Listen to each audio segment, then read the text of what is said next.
We are the pounders, the mighty, mighty pounders. We pound all day and we pound all night. We are the pounders, the mighty, mighty pounders. We pound all day and we pound all night. We are the pounders, the mighty, mighty pounders. We pound all day and we pound all night. We are the pounders, the mighty, mighty pounders. We pound all day and we pound.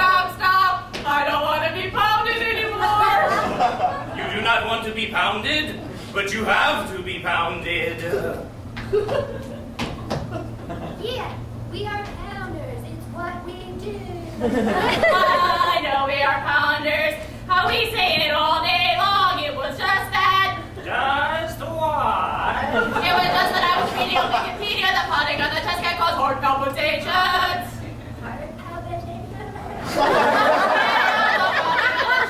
Can possibly cause an irregular heartbeat. If the heartbeat gets to flutter, it can cause the heart to begin to go into irregularity.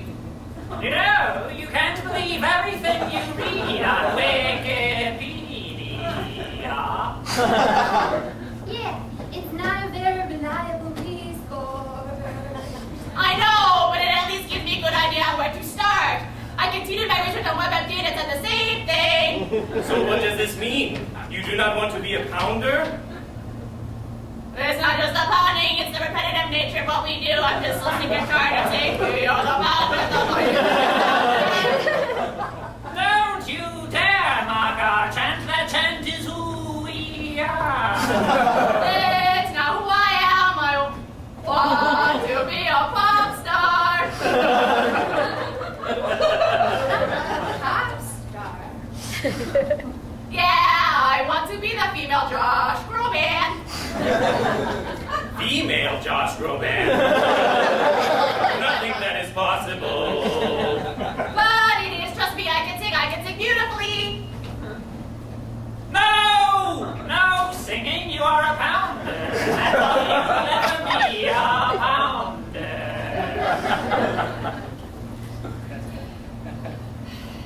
But I'm so much more than that. Enough! Let us continue with the great chant. We are the pounders, the mighty, mighty pounders. Hey, why are we pounding you? I will not chant until you let people do that I can sing.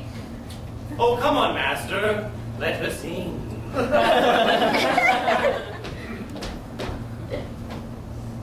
Yeah, give her one chance to prove herself. No, my mind is made up. She has pissed me off. She is now in exile. I command you to not pound on her back, unless it is to commence with the glorious chant. Exile!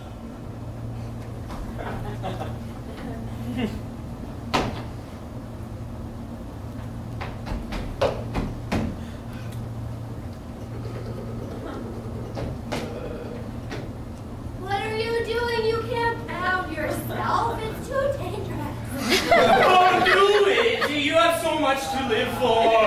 Down and oh, my soul so weary. Troubles come and my heart burden beats. And I am still silence until you come and sit a while with me. This isn't working. You may as well Raise stop me the war. up till I can stand on mountains. Raise me up to walk on stormy seas. I am strong,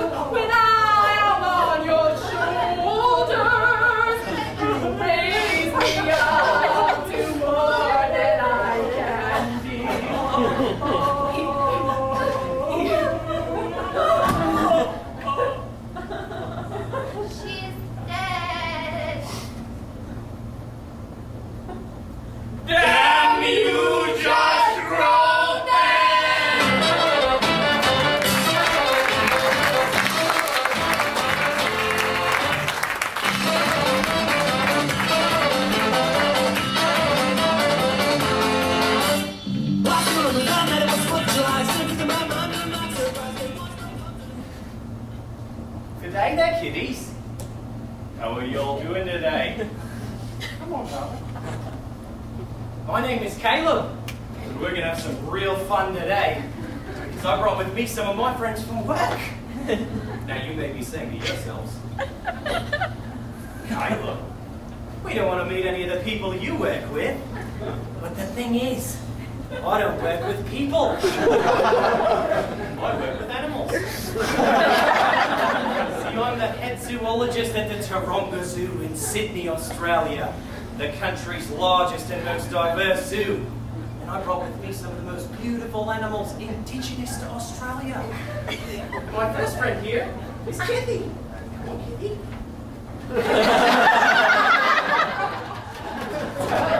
Does anybody out there know what kind of animal Kathy is?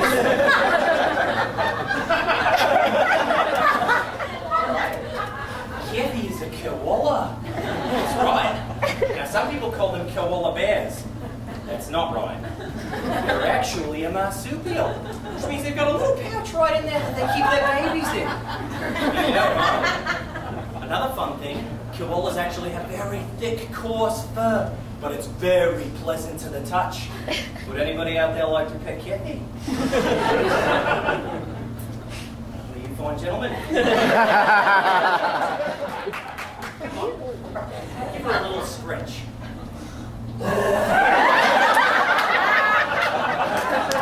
Careful! Gotta be careful around koalas. They're actually known to bark!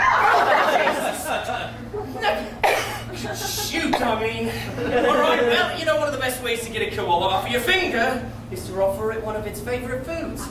A eucalyptus leaf. Come on. That's a good girl. That's a good girl. Alright, why don't we bring out our next friend? Harry! Send out Winchester. This is Winchester. Winchester is a wombat. Now, wombats are also marsupials, but they actually live in burrows that they dig for themselves underneath the ground. Winchester, stop it. But they live in those burrows. It's quite uncommon. But actually, as they grow older, and you spend more time with them, they can grow to be quite affectionate. They can grow quite affectionate, especially if I was to let Winchester sit here gnawing on my leg all afternoon. Probably stay there all day. You know what? Why don't we bring out our next animal? Harry! Send out Socrates! Now, Socrates is a fun little animal called a sugar glider. Spend most of their life soaring around from tree to tree. They rarely ever even touch the ground. You know, huh? They're also a marsupial, which is quite exquisite. Only exhibited in Australia. Another fun thing about sugar gliders, they actually have opposable thumbs, which means they can grab onto things and really pull. Socrates! Oh, stupid. All right. Well, I brought some food for him. Why don't we pop on over here and go grab on some food? See what we can do with that. All right. Well, I guess we're all just gonna have to starve. Unless you want to hop down and go grab the food there, Socrates. Oh yeah, you don't like to touch the ground. Well, I believe I'm about to pass out now. Hopefully Casey the Croc doesn't find me while I'm all zonked out. Good night, kiddies.